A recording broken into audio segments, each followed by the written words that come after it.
"You're fired, effective immediately." Those were the first words I read after lifting my wedding veil away from my face. I was standing in the small bridal room behind St. Matthew's Chapel 10 minutes before I was supposed to walk down the aisle. My mother was fastening the last pearl button on my dress. My best friend Leah was trying not to cry as she adjusted the flowers in my hair. Beyond the door, a string quartet was beginning the song Daniel and I had chosen for our ceremony. My phone vibrated again. The second message came from Brent Vale, the newly appointed operations director at Northline Design Group and the son of the man who owned it. "Your refusal to support the Harbor Center submission proves you are not aligned with this company's future. HR will arrange collection of company property. Do not contact staff or clients." For a moment the room tilted. Leah saw my face. "Mara, what happened?" I locked the phone and held it against my stomach as if I could press the words back inside it. "Nothing," I said. My voice sounded normal. That frightened me more than if I had screamed. My mother reached for the phone. "Is it Daniel? Is there a problem?" "No, Daniel is waiting for me." That was the one fact I could still stand on. I had spent 11 years helping Northline survive missed deadlines, impossible clients, and 3 separate financial crises. I had redesigned its project systems, trained its teams, and worked through nights when everyone else went home. I had postponed vacations, birthdays, surgery, and once even my father's funeral arrangements because a city submission had to be corrected before 8 in the morning. And Brent Vale had fired me by text on my wedding day because I refused to spend the hours before my ceremony repairing a budget he had altered without telling me. The quartet moved into the second verse. Leah took both my hands. "We can stop. We can delay the ceremony. We can deal with this first." I looked down at the white satin gathered around my shoes.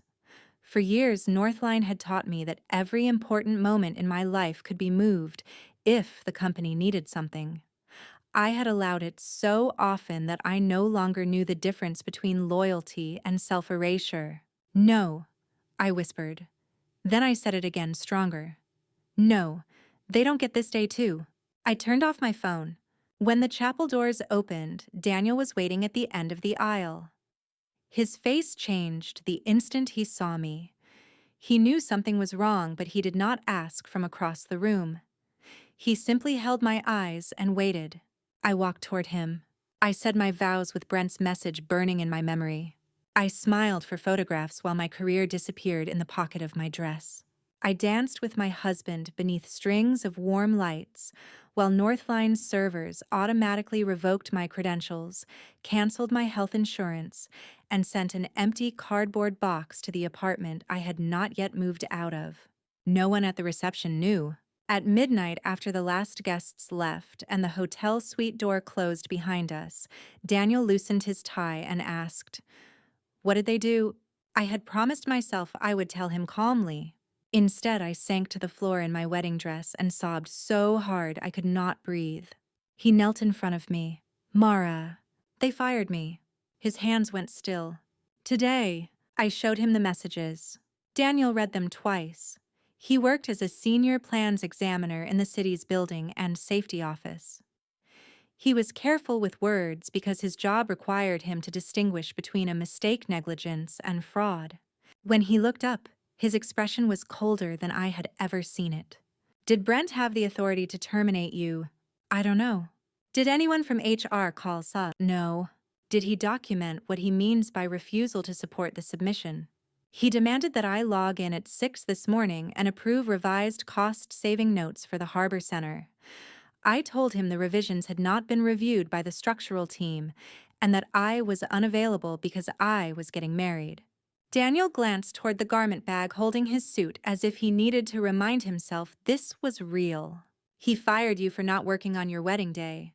He fired me because I said no." The words left my mouth softly, but they carried 11 years of history. Daniel sat beside me on the carpet. He did not tell me everything would be fine. He did not call Brent or promise to fix it. He put his hand over mine and said, I am so sorry they made you feel disposable on the day you should have felt most loved. That was when I understood how deeply Northline had trained me. I was not only terrified of losing my salary, I was ashamed. Some part of me believed being fired meant Brent had finally exposed what everyone else must have secretly known, that I was difficult, replaceable, and valuable only when I said yes. Daniel kissed my forehead. "We will handle the job tomorrow," he said. "Tonight you are my wife." Nothing he wrote changes that. But at 3 in the morning, while Daniel slept, I sat by the hotel window and watched rain slide down the glass. My wedding bouquet lay on the table beside me. I kept hearing Brent's favorite sentence: "No one person is bigger than the company." He had said it whenever I asked for documentation training or time to verify his decisions. By sunrise, I was beginning to understand the sentence he had never considered. Sometimes the company is much smaller than the person holding it together. Northline had not always been cruel. When I joined at 24, it occupied 2 floors above a furniture store and employed 19 people. Harold Vale Brent's father knew every drafter's birthday and still carried tracing paper in his briefcase. He hired me as a junior project coordinator after I pointed out that his interview schedule conflicted with a public bid deadline. Instead of being offended, he laughed. "Good," he said. "You notice collisions before they happen." That became my job. I learned architecture, procurement, zoning, contract language, and enough software engineering to solve problems no commercial platform could handle. Northline designed public buildings where a missed revision could become dangerous. The company managed everything through spreadsheets named Final, Final, Revised, and Final Use this one. After a contractor built from an outdated stair detail and cost us nearly $400,000, I asked Harold for permission to build a better system. He gave me 6 weeks. I spent 18 months. I called it Meridian. Meridian was not just a database. It connected drawing versions to approval histories, cost changes, engineering seals, permit conditions, site photographs, and responsibility logs. If someone tried to upload a revised structural plan without the engineer's approval, Meridian flagged it. If a budget substitution affected a fire rating, it alerted the safety team. If a deadline moved, it recalculated every dependent task and notified the people responsible. Within 2 years, Northline delivered projects almost 30% faster. Change order disputes fell. Clients began asking whether they could license Meridian for their own teams. Harold praised the company for becoming innovative. He rarely said my name in public, but in private he called me the heart of Northline. At the time, I thought that was love. Years later, I understood it was also a warning. A heart is essential, but it is expected to keep beating without applause, rest, or permission. Brent joined the company when he was 31. His first title was Director of Strategic Growth, though he had never managed a project larger than a restaurant renovation. He wore expensive sneakers to construction sites and used phrases like disrupting the workflow whenever he wanted to ignore a procedure he did not understand. At first, I tried to help him. I created reading lists. I invited him to coordination meetings. I explained why stamped drawings could not be changed after approval without returning them to the responsible engineer. He listened with the patient smile of someone waiting for a servant to finish describing the silverware. 3 months later, he presented my expansion plan for Meridian to the leadership team as his digital transformation strategy. I was sitting 5 seats away. When I corrected him, he leaned back and said, "Mara, we're all on the same team. Do we really need to keep score?" Harold looked uncomfortable but said nothing. That silence became the shape of the next 3 years. Brent excluded me from client meetings, then called afterward because he had promised impossible schedules. He removed safety review hours from budgets, then expected my team to complete them unpaid. He changed vendor lists to companies owned by his friends. When I objected, he told Harold I was resistant to leadership. The cruelest part was that Brent needed me. Every time he dismissed me publicly, he came to my office privately with a crisis. "Mara, Meridian is showing a conflict. Mara, the city rejected our submission." Mara, the client, wants proof we approve this. Mara, can you make the system reflect the revised timeline? And I fixed it. I told myself I was protecting the staff. I told myself I was protecting clients. I told myself that if I left, innocent people would pay for Brent's incompetence. That belief made me easy to exploit. The Harbor Center project was the largest contract Northline had ever won, a $180 million civic complex with a theater, emergency shelter, public health offices, and underground parking. It was also the project Brent intended to use to prove he could replace his father. 6 months before my wedding, Harold promoted him to operations director. I asked Harold to reconsider. We were alone in his office, surrounded by framed photographs of buildings Northline had completed. Brent is not ready, I said. Harold rubbed the bridge of his nose. He needs room to grow. Not on a public safety project. He has you. The answer hurt more than I expected. That is not a management plan. It is temporary. Everything with Brent is temporary until I absorb the consequences. Harold's face hardened. Be careful, Mara. I had heard that tone only once before, when a vice president challenged him during a financial crisis. I am being careful, I said. That is why I am telling you this. He looked toward the photograph of Brent at his business school graduation. I built this for my family, and 47 other families work here.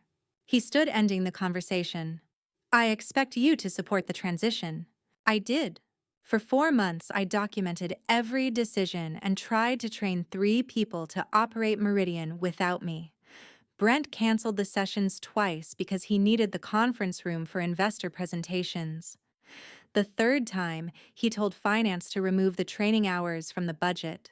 We are not paying senior staff to sit through software tutorials, he said. They are not tutorials. They are continuity training. If your system requires a priesthood, then it was designed badly. It requires trained administrators because it controls legally sensitive project records. He smiled. See priesthood. I sent him a written risk notice and copied Harold. No one responded. Then Brent began changing the Harbor Center budget. He replaced fire-resistant wall assemblies with a cheaper product that had not been approved for the proposed application. He reduced reinforcing steel allowances. He removed an independent waterproofing review and cut the commissioning period in half. Each change appeared in Meridian as a pending proposal because the responsible consultants had not approved it. Brent wanted the savings shown as final before a meeting with the city. I refused. He stopped inviting me to the Harbor Center executive meetings. 2 weeks before my wedding, he called me into the glass conference room. You are taking this personally, he said. Building codes are not personal. The project is over budget. Then we redesign through the proper process. We do not have time. We have less time for a stop work order. His jaw tightened. This constant negativity is why people struggle to work with you. I looked through the glass wall at my team. Several of them were pretending not to watch. Name one person. What? Name one person who has complained about my work. He glanced away. I continued. You dislike that I make you document decisions. That is not the same as people struggling to work with me. He lowered his voice. You should remember who will own this company. And you should remember the city will own the consequences if we submit unsafe work. The meeting ended there. The morning of my wedding at 6:04, Brent emailed a revised savings package and ordered me to mark every item approved in Meridian before noon. I replied that the structural fire protection and envelope consultants had not signed off, and that I would be unavailable until the following Tuesday. At 2:17, he fired me. He believed he had removed an obstacle. What he had actually removed was the only person who knew where every hidden failure had been recorded. The morning after our wedding, I woke to 43 missed calls. 26 were from Northline. 9 were from numbers I recognized as coworkers. 5 were from Harold Vale. 3 were from Brent. The rest were from HR legal counsel and a client representative who should never have had my personal number. Daniel had ordered breakfast, but neither of us touched it. I listened to Harold's first voicemail. Mara, this is Harold. There has been a terrible misunderstanding. Brent did not have final authority to terminate a senior manager, Please call me immediately. The second came 40 minutes later. We are having trouble accessing certain Harbor Center files. I need you to speak with IT. This is not about employment status. It is about protecting the firm. By the fourth message, his voice had changed. Mara, the city submission is due at 5. Meridian is rejecting the package. We cannot locate the approved structural set. Call me, please. I played the fifth on speaker. We need you. Daniel looked at me. For 11 years, those 3 words would have sent me running. I would have reopened my laptop, erased the crisis, and watched Harold thank me privately while Brent accepted the credit. What do you want? Daniel asked. The shameful answer was that I wanted my job back. I wanted Harold to admit I mattered. I wanted the fear to stop. Most of all, I wanted the familiar world where I could make pain disappear by becoming useful. Then an email arrived from Northline's HR director. The subject line was termination confirmation. It stated that my employment had ended at 2:17 the previous afternoon, that all access had been revoked, and that I was prohibited from entering company systems or communicating with clients without written authorization from counsel. At the bottom was Brent's electronic approval. I showed Daniel. He read it and said, "They cannot order you out and demand that you work from the parking lot." That sentence saved me. I called an employment attorney, Simone Park, whose number Leah found through a former colleague. Simone asked me to forward every message and not respond to anyone until she reviewed my contract, the Meridian ownership agreement, and Northline's termination records. The ownership agreement mattered. When I created Meridian, Northline had declined to fund the software development beyond my normal salary. I had built much of the architecture on my own time using code licensed through a small company I had formed years earlier for freelance work. Harold's attorney drafted a limited internal use license that allowed Northline to operate Meridian while I remained employed, or while a separate support agreement was active. No support agreement had ever been executed because Brent called the annual fee ridiculous. The moment Northline terminated me and revoked my administrator identity, the system did exactly what it had been designed to do. It preserved all records, froze unverified changes, and suspended high-level submissions until an authorized administrator completed the review. Nothing was deleted. Nothing was hidden. Nothing was remotely locked by me. Northline still possessed every file it had the legal right to possess. Its problem was that Brent had canceled the only training that would have taught anyone how to validate and release those files. At noon, Simone joined a call with Northline's outside counsel. Harold was there, so was Brent. Harold began before introductions were finished. Mara first, I am sorry. Brent acted outside procedure. We are prepared to reverse the termination, restore your title, and discuss compensation. Simone raised one finger, telling me not to answer. Brent interrupted. But before we get into all that, she needs to release the harbor package. The city deadline is in 4 hours. Simone said, Ms. Ellison is no longer your employee. Your written notice prohibits her from accessing your systems. She built the system, Brent snapped. She can fix it in 10 minutes. I spoke for the first time. No, I cannot. There was silence. Brent laughed once. Mara stopped being dramatic. The package contains unresolved safety changes. Even if I still worked for Northline, I would not release it.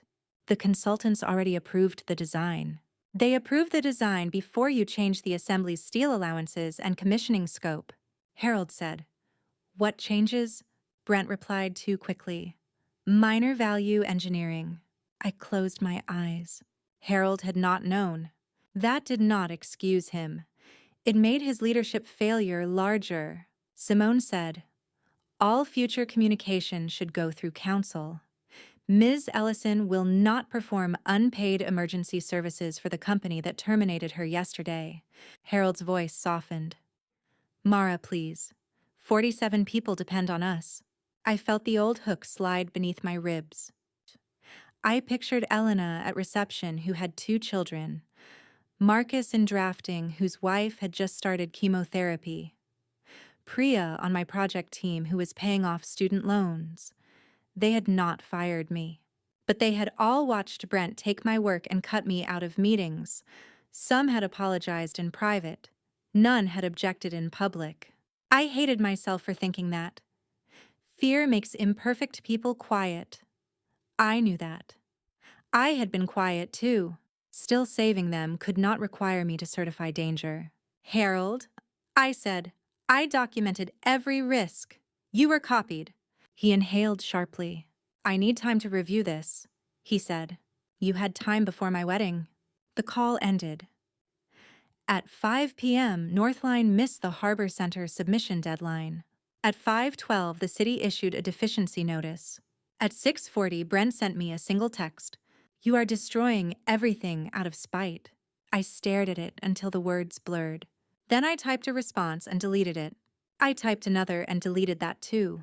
Finally, I sent nothing. For the first time in 11 years, I allowed Brent to remain alone with the consequences of his own decision. Our honeymoon was supposed to be 7 days on the Oregon coast. We spent the first 2 days in the hotel because I could not stop checking my email. Every message from a former coworker felt like an accusation. Do you know when Meridian will be available? The client is threatening penalties. Brent says you disabled the system. Please, Mara, people are scared. I answered only one. I sent the HR director a copy of the license agreement and asked her to correct any statement implying I had sabotaged company systems. She did not respond. On the third morning, Daniel took my phone and placed it in the room safe. I became furious. Give it back. No. They may need evidence. Simone has everything. You don't understand. I understand that you have not slept for 2 nights. 47 people could lose their jobs. And you think destroying yourself will save them. His words struck exactly where I was weakest. I turned away. This is my fault.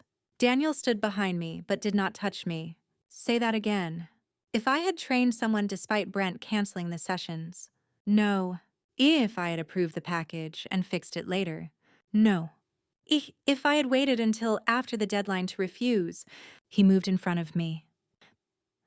Mara, a man changed safety-critical work, fired you for refusing to certify it, and then blamed you when the process stopped.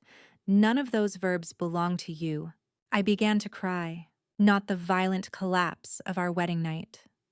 This was quieter and worse. Tears moved down my face while I stood completely still. I gave them everything I said. I know. I missed my sister's graduation. I worked through pneumonia. I stayed after Harold promised Brent would never supervise technical decisions. I kept thinking one more sacrifice would make them fair. Daniel's eyes filled. They chose dependence instead of respect. He said, that is not the same as you choosing to be indispensable. That afternoon, we walked along a gray beach under a sky the color of steel. The wind pulled at my coat. Daniel held my hand, and for 1 hour I did not think about Northline. Then his work phone rang. He looked at the screen and stopped walking. I need to take this. The call lasted 6 minutes. When he returned, his face was pale. What happened? He hesitated. I need to be very careful about what I tell you. Daniel's division had received revised Harbor Center drawings through a resubmission portal. Because Northline was my former employer and I was his wife, he had immediately disclosed the conflict and recused himself. Before recusing, however, he had seen enough to know the city was opening a formal review. Your name appears in the project history, he said. You need to tell Simone today. As project manager, as an approver on versions you may not have seen. My stomach tightened. I called Simone from the beach. By evening, we had sent Northline and the city a preservation notice stating that I had not reviewed or approved any Harbor Center revisions after the date shown in my final Meridian log. 3 days later, the city suspended the project. The public notice was brief discrepancies had been identified between sealed engineering drawings and later construction documents. Work would remain paused, pending an independent audit. The details came through formal discovery after Northline's insurer contacted Simone. Brent had exported approved plans from Meridian, sent them to an outside drafting vendor, and ordered changes that bypassed the engineers of record. Load-bearing partitions had been reduced. Fire-rated materials had been substituted.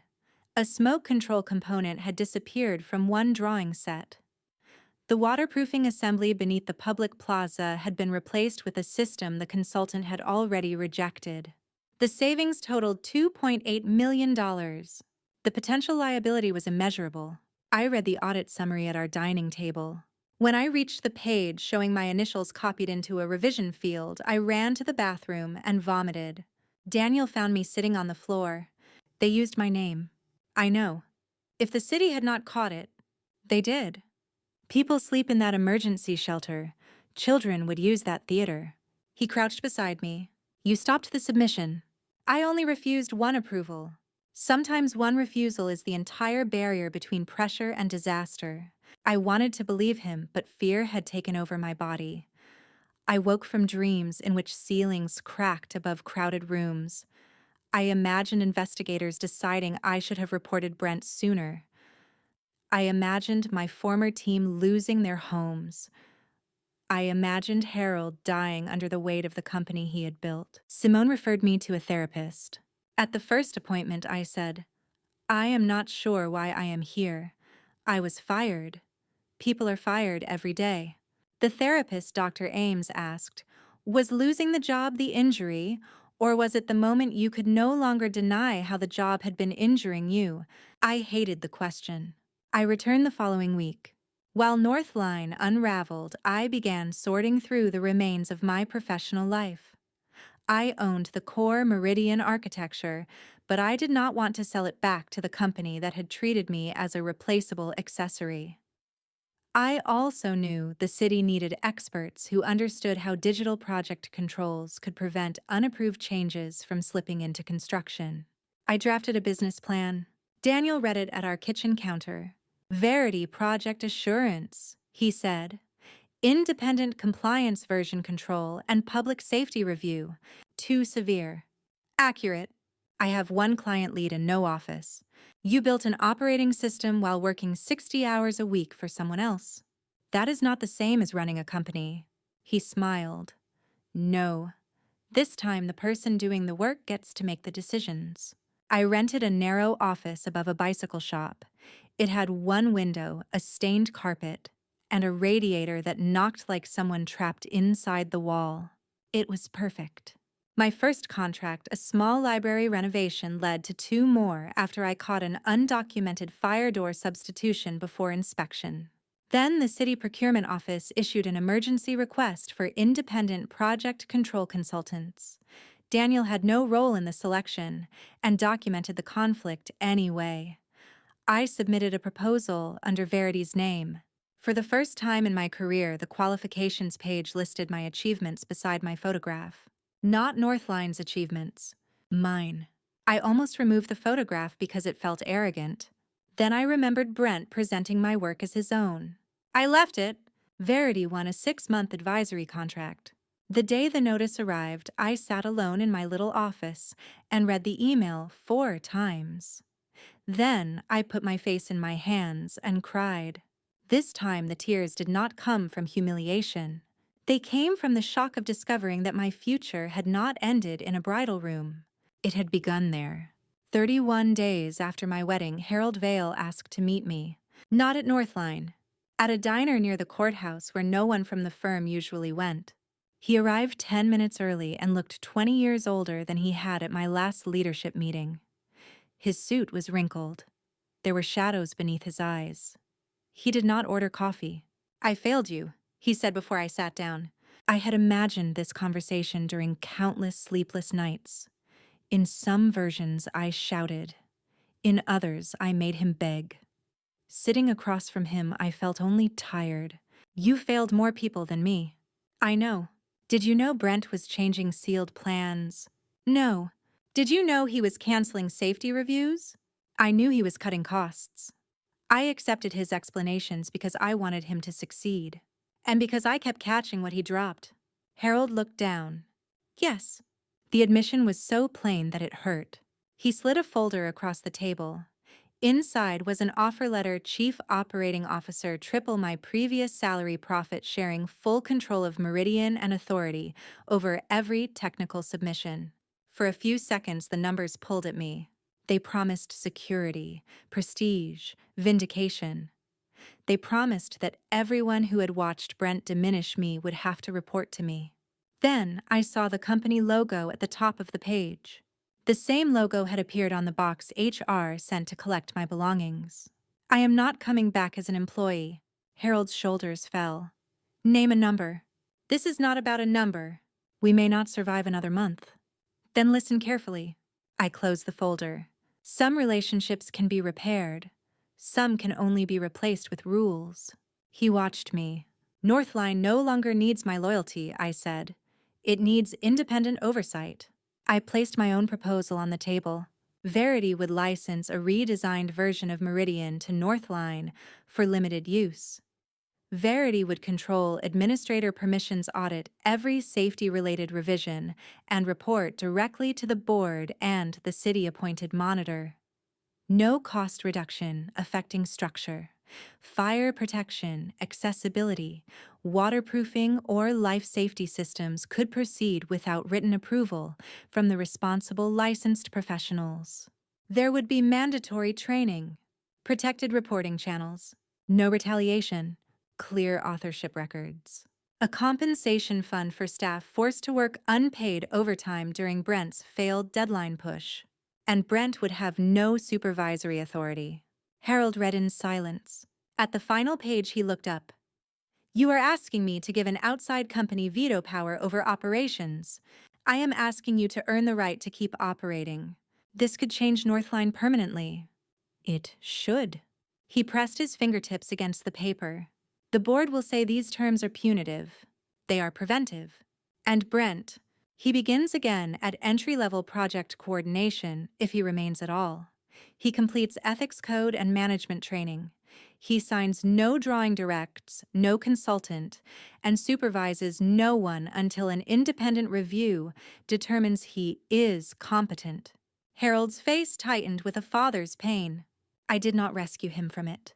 For years, everyone had protected Brent from discomfort and called the result love. That protection had nearly placed the public at risk. Harold asked, Do you hate him? I considered the question. I hate what he did.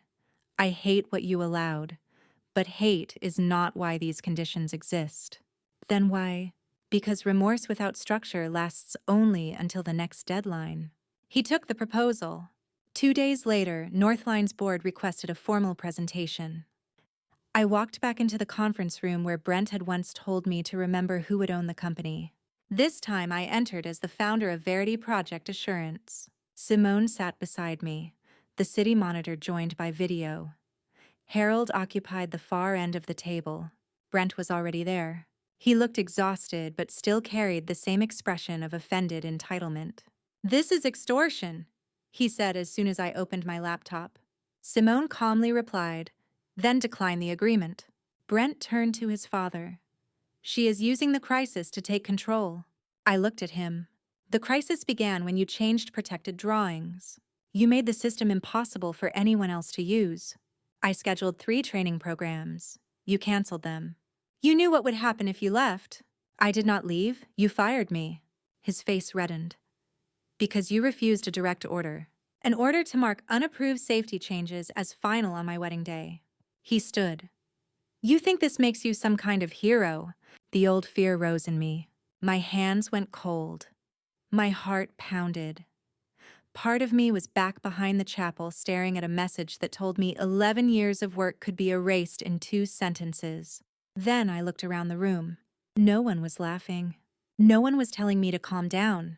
No one had the power to make me smaller unless I helped them do it. I stood too. I do not need to be a hero, Brent. I needed to do my job. You made honesty an act of rebellion.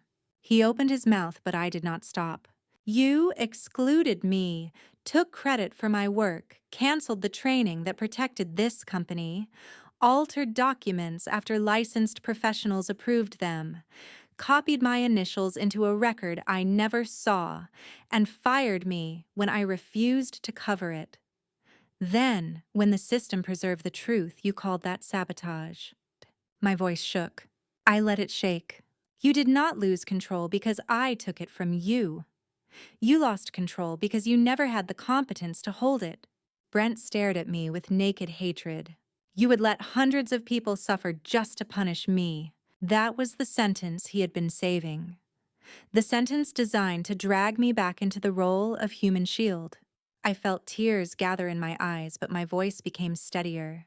I spent 11 years suffering so no one else would have to face what you caused. That arrangement is over. The room went completely still. I am not destroying Northline, I said. I am refusing to lie beneath it while it collapses on top of me. If this company survives, it will survive without using my conscience as free material. Harold closed his eyes. When he opened them, he looked at the board. We accept the framework quote, he said. Brent turned toward him. Dad. Harold's voice broke. No, I chose you over the truth once. I will not do it again. For the first time since I had known him, Brent had no answer. The agreement took 6 weeks to finalize. Northline reimbursed every dollar of the wedding expenses it had turned into a workplace emergency. The payment did not repair the day, but it forced the company to record what it had done instead of calling it a misunderstanding. Ownership of Meridian's core code was formally confirmed as mine. Verity hired 2 former Northline coordinators and became the independent compliance partner for the Harbor Center recovery. Brent returned as a junior project coordinator 5 levels below the position he had abused. On his first morning, he sat through the same continuity training he had canceled. He did not speak. Months later, at a public oversight hearing, he admitted that he had ordered unapproved changes and blamed staff who resisted him. His apology did not erase the risk. It did, however, end the lie. The Harbor Center reopened under a revised design. The shelter walls remained properly reinforced. The smoke control system stayed. The savings came from redesigning decorative features, not gambling with human lives. One evening, nearly a year after our wedding, Daniel met me outside the completed building. Music from the new theater drifted through the glass doors. You built this, he said. Many people built it. You made sure they built the right version. I looked at the crowds moving safely through the lobby and thought about the woman in the bridal room who believed a text message had erased her future. Brent had wanted me to feel replaceable. Instead, he taught me the difference between being needed and being respected. I had once imagined revenge as watching Northline disappear. But destruction would have left workers unemployed and the city with an abandoned project. What I wanted was harder and better survival without surrender, success without silence, and rules strong enough to protect the next woman who was told that obedience was the price of belonging. Daniel took my hand. Any regrets? He asked. I thought of the job, the title, and the bridge I had spent years trying to preserve. Only that I mistook burning myself alive for keeping everyone else warm. Then we walked inside together. Northline survived. So did I. But only one of us came back under my terms.